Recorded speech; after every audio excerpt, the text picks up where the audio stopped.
प्राचीन काल की बात है। पद्माक्ष नाम से प्रसिद्ध राजा थे। उन्होंने सभी लोगों को लक्ष्मी की अभिलाषा रखने वाला देखकर मन में यह विचार किया कि मैं तपस्या के प्रभाव से लक्ष्मी को अपनी पुत्री बनाऊंगा और अपनी गोद में उसे खिलाऊंगा। ऐसा निश्चय करके राजा पद्माक्ष ने लक्ष्मी जी का महान तप किया। देवी लक्ष्मी जब प्रसन्न होकर उनके सामने उपस्थित हुई तो वे उनसे इस प्रकार बोले, आप मेरी पुत्री बने। इस पर लक्ष्मी जी उनसे बोली, हे राजन, मैं भगवान विष्णु के अधीन हूँ, इसलिए आप उनसे प्रार्थना करें। वे यदि मुझे आपको सौंपेंगे तो मैं आपकी पुत्री बनूंगी, इसमें तनिक भी संदेह नहीं है। राजा ने उनसे कहा, ऐसा ही होगा। पुनः राजा पद्माक्ष तीव्र तप में संलग्न हो गए। उन्होंने भगवान विष्णु को वर देने के लिए उद्यत बना लिया और जब विष्णु जी वरदान देने के लिए प्रकट हुए तो राजा ने उन्हें प्रणाम किया और बोले, मुझे आप लक्ष्मी जी को कन्या रूप में प्रदान करें। राजा का इस प्रकार का वचन सुनकर भगवान विष्णु ने एक उत्तम मातुलुंग यानी विजौरा का फल उन्हें दिया और फिर वे अंतर ध्यान हो गए। राजा ने उस विजौरा के फल को तोड़ा तो उसमें उन्होंने स्वर्णिम आभा वाली एक कन्या को देखा। उसे देखकर बड़ी ही अभिलाषा पूर्वक राजा पद्माक्ष ने उसे अपनी शुभ कन्या के रूप में माना। पद्माक्ष की पुत्री होने के कारण लोग उसे पद्मा इस नाम से कहने लगे। सभी के मन को आनंदित करने वाली उस रमणीय कन्या को सभी पद्मा नाम से पुकारने लगे। राजा ने जिस विजौरे के फल को फोड़ा था उसके दोनों टुकड़े स्वतः आपस में जुड़कर पूरा फल बन गया। तब राजपुत्री पद्मा ने उस फल को अपने हाथ में धारण कर लिया। लेकिन कुछ समय बाद जब वह कन्या बड़ी हुई तो उसे देखकर राजा के मन में यह चिंता होने लगी कि इस कन्या को मैं किसे सौंपूं, कौन इसके योग्य वर है। तब मंत्रियों से मंत्रणा करके राजा ने उसके विवाह के लिए स्वयंवर रचाया। राजा ने पद्मा के उसी स्वयंवर महोत्सव में यज्ञ का प्रारंभ भी किया। स्वयंवर के लिए तथा यज्ञ में आने के लिए राजा पद्माक्ष ने पत्र भेजकर राजाओं को बुलाया। वे राजा भी अनेक प्रकार के वस्त्राभूषणों तथा अलंकारों से सुसज्जित होकर उस स्वयंवर में आए। पद्मा के स्वयंवर की बात सुनकर मुनीश्वर भी वहां आए। देवता, गंधर्व, दानव, मानव और इच्छानुसार स्वरूप धारण करने वाले पक्षी, पर्वत, नदियां, समुद्र, वृक्ष तथा यक्ष, किन्नर एवं राक्षस आदि भी उस स्वयंवर में आए। उन सभी को आया हुआ देखकर पद्माक्ष ने उनसे कहा, जो कोई भी आकाश के नीले वर्ण से अपने शरीर को रंग लेगा उसे ही मैं अपनी इस कन्या पद्मा को दूंगा। मेरे इस वचन को सत्य समझना चाहिए। राजा के द्वारा कहे गए इस प्रकार के असंभव से वचन को सुनकर पद्मा के सौंदर्य से व्याकुल हुए वे श्रेष्ठ राजा युद्ध करके उस कन्या के हरण के लिए उद्यत हो गए। देवताओं सहित उन राजाओं को कन्या के हरण के लिए उद्यत देखकर राजा पद्माक्ष ने उन सभी राजाओं से घोर युद्ध किया। राजा पद्माक्ष के बाणों से पीड़ित होकर देवता तथा मनुष्य युद्ध से विमुख हो गए, परंतु अंत में दैत्यों ने रण में पद्माक्ष का वध कर दिया। तदनंतर वे सभी मिलकर पद्मा को ग्रहण करने के लिए शीघ्रता पूर्वक दौड़े। जब पद्मा ने देखा कि वे उसे पकड़ने के लिए आ रहे हैं तो वह पद्मा अग्नि में कूद पड़ी। उसे कहीं न पाकर वे सभी राजागण उसे सारे महल में ढूंढने लगे। उन्होंने राजा के महल को तोड़ डाला, इधर उधर की भूमि को खोद डाला। क्षण भर में वह नगर श्मशान जैसा हो गया। राजा पद्माक्ष की लक्ष्मी के कारण ही ऐसी दशा हो गई। इसी कारण मुनिजन कभी भी लक्ष्मी की अभिलाषा नहीं करते। लक्ष्मी के कारण चित्त की चंचलता बढ़ती है, भय और शोक होता है, व्यक्ति मारा भी जाता है। लक्ष्मी के कारण उसे महान दुख होता है, इसलिए ऐसी लक्ष्मी का परित्याग ही कर देना चाहिए। युद्ध में पद्माक्ष के मारे जाने के पश्चात उसकी हजारों रानियां भयभीत होकर पति के साथ ही सती हो गई। बाद में वे सभी दैत्य आदि भी अपने अपने निवास स्थानों को चले गए। लेकिन कुछ समय बाद पद्मा अग्निकुंड से बाहर निकल कर के अग्निकुंड के समीप में ही बैठी हुई थी। लेकिन उसी समय दशानन रावण पुष्पक विमान पर बैठकर संसार पर विजय प्राप्त करने के लिए आकाश मार्ग से इधर उधर भ्रमण कर रहा था। उसी समय रावण के मंत्री सारण ने पद्मा को अग्निकुंड के बाहर बैठा हुआ देखा तो उसे रावण को दिखाते हुए वह कहने लगा, हे तात, पूर्व काल की बात है, जिस पद्मा को प्राप्त करने के लिए देवता तथा असुर आदि राजा पद्माक्ष के यहाँ स्वयंवर में गए थे, यह वही पद्मा है जो अग्निकुंड के समीप में बैठी हुई है। मंत्री सारण का वह वचन सुनकर उसे देखते ही रावण काम मोहित हो गया।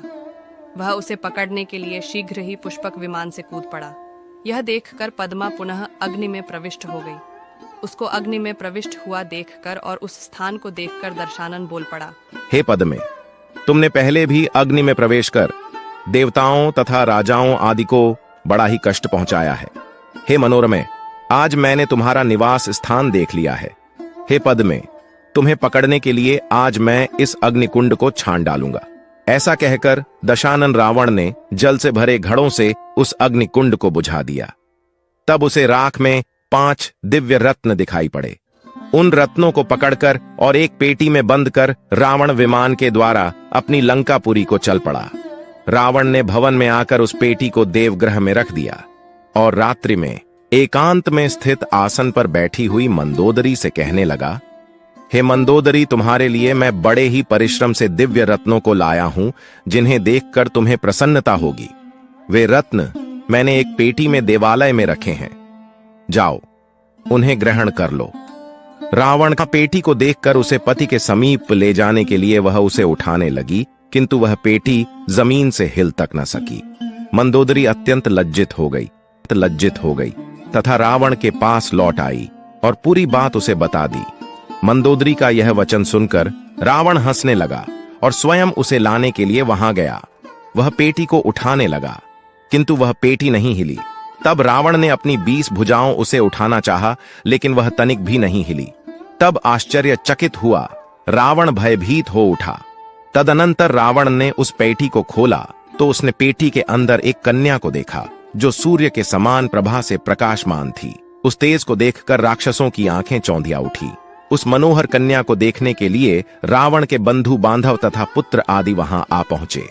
तब रावण ने मंदोदरी को युद्ध संबंधी तथा किस प्रकार वह कन्या प्राप्त हुई, यह सारा समाचार बताया। रावण ने राजा पद्माक्ष के विषय में भी संपूर्ण वृत्तांत बतलाया। यह सुनकर भयभीत हुई मंदोदरी ने क्रोध करते हुए रावण से कहा, ये कुलघातिनी है, भयंकरी है। इसके विषय में सब कुछ जानते हुए भी आप इसे लंका में क्यों ले आए हैं? ये दुष्टा कुल का विनाश करने वाली है। इसे शीघ्र ही वन में छोड़ दीजिए। ये बचपन में ऐसी है तो युवा होने पर न जाने क्या करेगी। मुझे ऐसा जान पड़ता है कि यह आपकी मृत्यु का कारण बनेगी। इसे लंका में एक क्षण के लिए भी नहीं रखना चाहिए। मंदोदरी की कहीं इस बात को रावण ने सत्य ही समझा। फिर उसने मंत्रियों से विचार विमर्श करके दूतों को बुलाकर उन्हें आज्ञा दी कि इस कन्या को पेटी में बंद कर विमान में रखकर तुम लोग शीघ्र ही जाकर वन में छोड़ आओ। तदनंतर उन सभी राक्षसों ने मिलकर उस पेटी को पुष्पक विमान में रखकर और उसे लेकर जैसे ही आकाश मार्ग से चलने के लिए तैयार हुए, तो रावण की पत्नी मंदोदरी ने उनसे उस समय कहा, देखने मात्र से वध करने वाली इस कन्या को तुम भूमि के भीतर गाड़ देना, बाहर न दिखाई दे। जो गृहस्थाश्रमी होने पर भी विजितेंद्रिय हो, उसी के घर में यह शुभान्ना वृद्धि को प्राप्त होगी। संपूर्ण चराचर जगत को जो आत्मस्वरूप समझेगा, उस पुरुष के घर में यह चिरकाल तक रहेगी। इसमें कोई संशय नहीं है। मंदोदरी के इस प्रकार के वचन को सुनकर जो ही दूत उसे लेकर चलने को उद्यत हुए, उसी समय वह कन्या बोल पड़ी, इस समय तो मैं जा रही हूँ, किंतु राक्षसों का वध करने के लिए और मंत्रियों तथा पुत्र सहित दशानन रावण का वध करने के लिए फिर आऊंगी। पुनः तीसरी बार आकर निकुंभ पुत्र पौंड्रक और 100 सिर वाले रावण को मारूंगी। पुनः चौथी बार आकर कुंभकर्ण के पुत्र शूरवीर मूलकासुर को मार डालूंगी। उस कन्या का इस प्रकार का वचन सुनकर रावण का हृदय विद्ध हो गया। वे सभी राक्षस भयभीत होकर शव की भांति हो गए। रावण यह सोचने लगा कि इस बालिका को आज ही मार डालना चाहिए। तब रावण सुतीक्ष्ण खड्ग लेकर पद्मा को मारने के लिए दौड़ पड़ा। कन्या को मार डालने के लिए उद्यत देखकर मैं कन्या मंदोदरी ने रावण को रोका और कहा, आयु शेष रहने पर भी आप आज ऐसा साहस मत करें। ऐसा करने से आपका अवश्य वध हो जाएगा। मेरा वचन मिथ्या नहीं होगा। आगे जो होने वाला होगा वो तो होकर ही रहेगा। इसलिए इस समय आप इसे वन में छुड़वा दें। कालांतर में होने वाली मृत्यु को आप आज ही क्यों होने देना चाहते हैं? भार्या मंदोदरी के वचनों को सुनकर रावण मौन हो गया। तब वे दूत पुष्पक विमान से उस पेटी को शीघ्रता पूर्वक ले चले और जब मिथिला नगरी पहुंचे तो मिथिला के सभी वनों को देखते हुए उन सभी ने उस पेटी को वहीं पर जमीन में गाड़ दिया। तदनंतर रावण के दूत लंका को लौट आए, लेकिन कुछ समय बाद में विदेहराज जनक ने वह भूमि जहां पर पेटी गाड़ी थी, सूर्य ग्रहण के अवसर पर एक ब्राह्मण को दान में दे दी। तदंतर ब्राह्मण ने उस भूमि को जुतवाने का विचार किया। जमीन जुटवाने का अच्छा मुहूर्त देखते देखते कई वर्ष व्यतीत हो गए, और जब शुभ मुहूर्त प्राप्त हुआ तो ब्राह्मण ने खेती करने के लिए सेवक द्वारा उस भूमि को जुतवाया। जोतते समय हल्के अग्रभाग से वह पेटिका बाहर निकल आई। उसे पकड़कर वह व्यक्ति भूमि के स्वामी उस ब्राह्मण के पास चला आया। वह उस पेटी को खजाने का गड़ा धन समझकर बड़ी प्रसन्नता से उस द्विज से बोला, हे द्विज, आपने जिस मुहूर्त में मुझसे खेत जुतवाया था वह बड़ा ही शुभ मुहूर्त था। आप महान भाग्यशाली हैं। हल्के फाल से निकली हुई इस पेटी को आप ग्रहण करें। इसमें रखे हुए धन से अत्यंत भारी इस पेटी को मैं बड़े ही प्रयत्न से उठाकर लाया हूं। तब उन श्रेष्ठ द्विज ने उस पेटी को ग्रहण किया।